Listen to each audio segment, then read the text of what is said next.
Hi everyone, welcome to this week's reading. This is for the 3rd of July through to the 9th of July.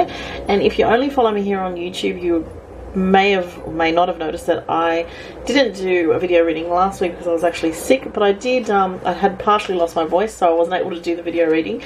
But I did post on Facebook, so you know, if you follow me on Facebook, you'll still get to see the weekly reading, because what I do is I tend to, if I'm unwell, sometimes just rather than do a video, I will take photographs of the cards and do a write-up about, you know, the astrology and the tarot for the week. So this week we've got a lot going on with the astrology. Okay, so to start with, one of the main things this week is there's a full moon in Capricorn, and that's not till the end of the week on Sunday though, but still this is a pretty intense build-up, because this full moon in Capricorn, it's at 17 degrees of Capricorn. So if you know your own chart, check to see if you have anything around 17 degrees. I always say, you know, around 15 to 18 degrees roughly, and that would be affecting those in particular that have anything Capricorn, Cancer, Aries or Libra. Okay, so this is a very intense full moon. It makes a lot of intense aspects.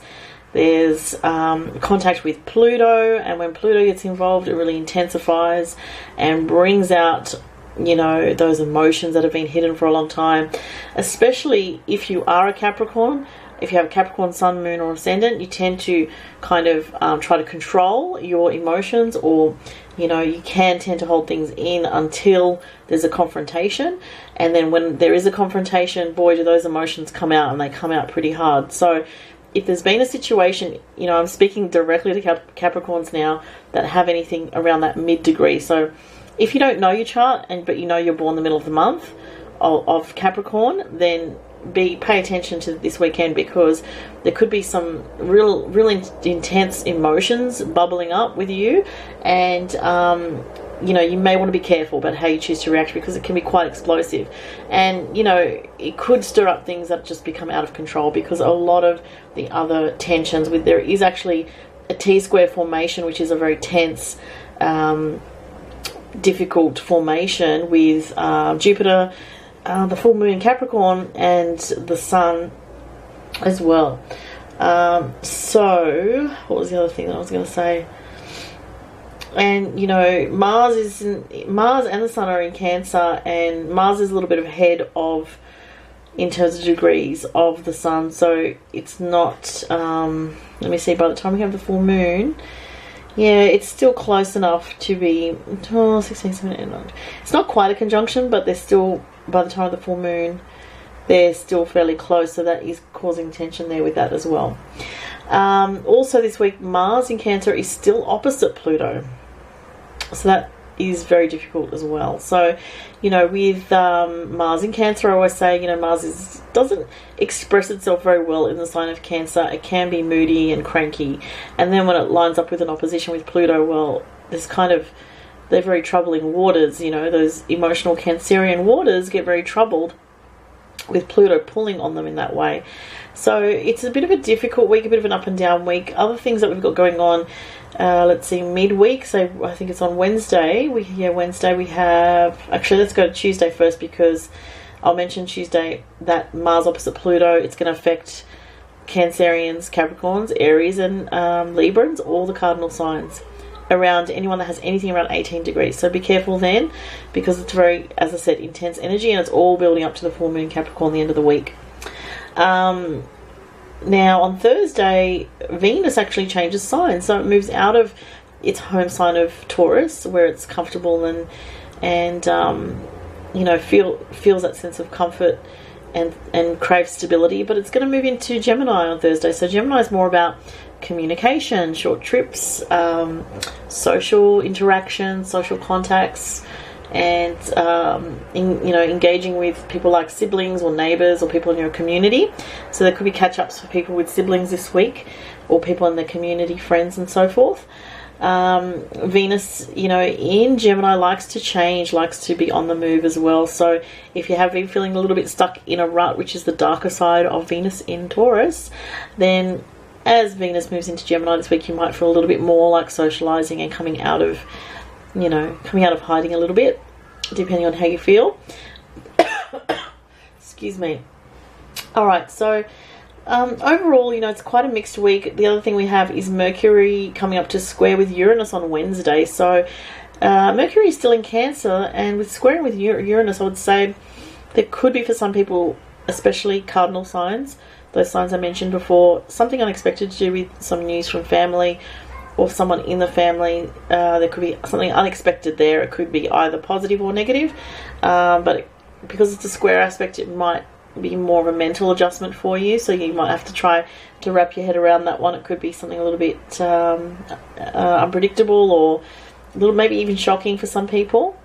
And the other thing that I was going to say is, I think, oh yeah, and the sun actually around, let's see, when does that happen? That happens, or let's see, from Thursday, the sun, Thursday through to the weekend, sorry, not through to the weekend, through to around Friday, Thursday, Friday, and yeah, we'll add in Saturday there, makes a trine to Neptune. So the sun in Cancer making a trine to Neptune is very intuitive, so definitely listen to your intuition if you're getting messages or signs towards the end of this week, because when you have those kind of positive, harmonious aspects with Neptune, you can find that intuitive messages come to you a lot more easily. And you know, you may, if you're someone that questions yourself about signs and messages, towards the end of this week, those signs and messages, I don't think you'll be questioning because of that positive aspect. It's also a very good creative time, and it's a good time to heal wounds with people from your past, or oh, I just dropped a few cards on the floor. I'll just get those. There could be things coming up from the past to do with people that you know, because of that idealism of Neptune, and the sun in Cancer, and the sun represents the past and people that we see as either soulmates or part of our soul tribe or clan. So let's have a look at the cards this week. I've got the Witch's Tarot again, one of my favourite decks, and I'm going to also pull a card, maybe one or two, we'll see how I go for time, from the Chakra Insight Oracle and the Gemstone Guardian cards. So let's see what we've got this week. You know, with all that tension in the air, I wouldn't be surprised again if we see some crazy stuff going on with global tensions, politics, and, you know, all that sort of thing. There could be there is some harsh energy this week. So, and as I said before, those most affected are the cardinal signs. Though I have to say, on Thursday, Friday, the moon in Sagittarius makes a conjunction with Saturn, so that could be a bit of a hard day for Sagittarians or Geminis or Pisces or Virgos. But other than that, those getting mostly affected this week are middle degree cardinal signs: Cancer, Capricorn, Aries and Libra. So let's see what we've got this week. And if you'd like a personal reading, follow the links below to my online store. Let's see, which one do I want to get here? I feel like it's this one back here. It was pulling my attention. Five of Wands. Oh, not the Five of Swords and the Five of Wands. Oh, great. The Fool. Okay. Not my favourite card, that Five of Wands. Probably most people that read tarot not too happy when they see that. But, you know, I'm not surprised it's come up at all in a way, because the tension this week is very high. Normally when I see the Five of Swords in one of these weekly readings, it usually, in my experience from when I've done readings and what's happened, is it can often predict something happening globally. So, you know, in this year we've had sadly a lot of horrible things happening in the world, like a lot of people know about, you know, Manchester, London, you know, there's been so many different things, but those are the ones in the Western world that come to mind. I mean, there's atrocities happening, you know, in places all over the world that don't even get any media attention at all, but it's a constant state of war for those places. But this Five of Swords, to me, it can indicate things happening, because it's a card of battles. It's a card of a lot of tension, and tension's peaking. Okay, so this could be a global message this week that something does happen of that nature, you know, like those things that I mentioned. Unfortunately, let's hope not, but with the tensions in the air, I honestly would not be surprised. On a personal level, with the Five of Wands and the Five of Swords, two fives here, it's a very willful energy, it's a very independent energy, it's people clashing. Okay, so we have the first card here, people clashing, and it's not as intense as this one, but it's not much fun. It's basically saying that different priorities, different perspectives, you know, people with different views about things in life, and they're at odds with each other and they can't quite get on board with the same idea. And on a very personal level, this could be something to do with your own life where you're not happy in some aspect of your life and you just feel like, this doesn't feel right for me. Why am I doing this? Why am I here? Why am I in this job that I don't like? Why am I doing this? Or why am I in the same pattern that I've been in for such a long time and I can't break out of it? It's showing that with the Five of Wands and the Five of Swords next to it, that this week there is a peak in tension. And what I want to say that's actually positive is for those people, and it could be more likely to be the cardinal signs, as I said, Capricorn, Cancer, Libra and Aries. You guys might have a breakthrough this week because of the Fool being here, okay? So that would suggest that there is a potential this week to break through an old pattern that has been holding you back for a very long time. And, you know, maybe you feared making a choice in the past because you just didn't know what to do. And maybe you're realizing this week that not making a choice is still making a choice, but it's time for you to actually make a change, okay? And so for those people that have been stuck in a rut for a long time, this is a big week of change. For other people, there is change in the air that's very positive. The Fool card has come up a few times in the last few weeks. So, and you know, when it's a major arcana card, it indicates that this is a fated thing, that it is coming up now because it's time for the change to happen. It's not like it's just on you to make that decision, you know, 100% with your free will. Excuse me, I still have a cough from last week. It shows that it is fated. There is a very strong energy of fate being involved here, which is helping you along, okay? So I'm just going to see if there's any other messages for other people, because it's kind of like, I do like to see if any individual messages come out. Look, I did hear breakup, so for some people there could be a breakup.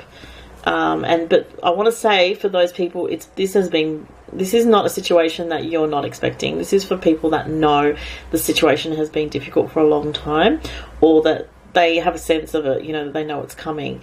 And this Fool card here can represent regaining your freedom again and having a sense of excitement of a new path. You know, you've been trapped in a situation that's felt very stressful and difficult, possibly even one-sided for a long time, and now you're breaking free from that.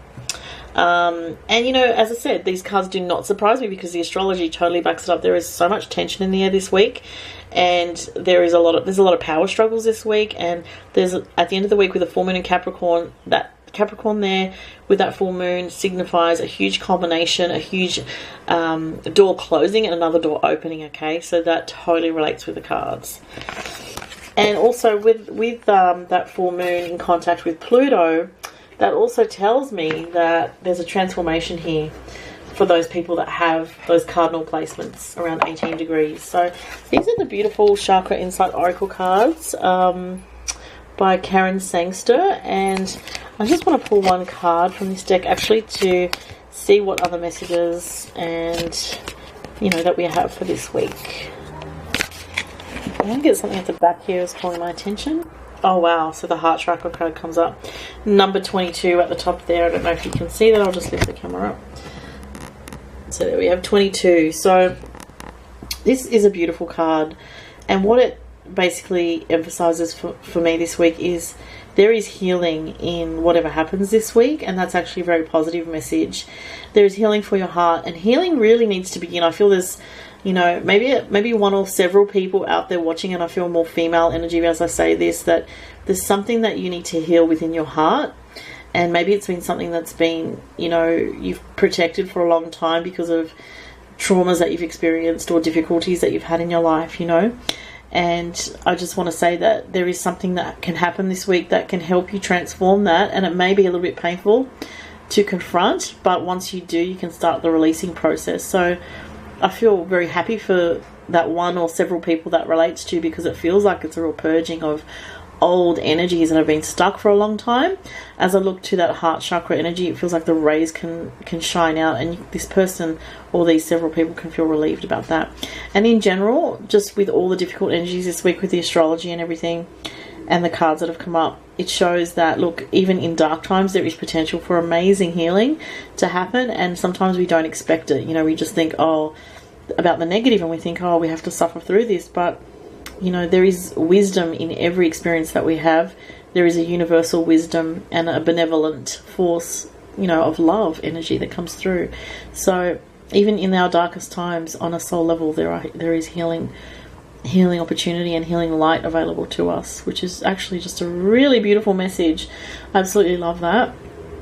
All right, so that concludes the message for this week, and thank you so much everybody for watching, and I'll talk to you next week. Bye.